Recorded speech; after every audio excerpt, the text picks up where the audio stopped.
So, ito na siya guys. Yun.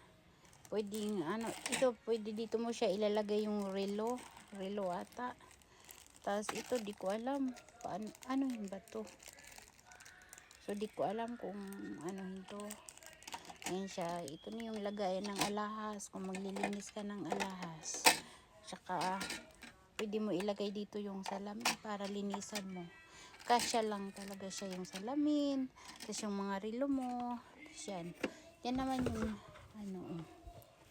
yan. Ano ba yung itim? Mga pwede mga pambra sa makeup. Yan siya. Tapos ito yung plato na binili ko. Iba-iba yung kulay, no? Para sa tatlo, hindi mabasag yung mga plato. So, ang dami niyang kulay. Diba? Ganda ng kulay. kulay talaga, no?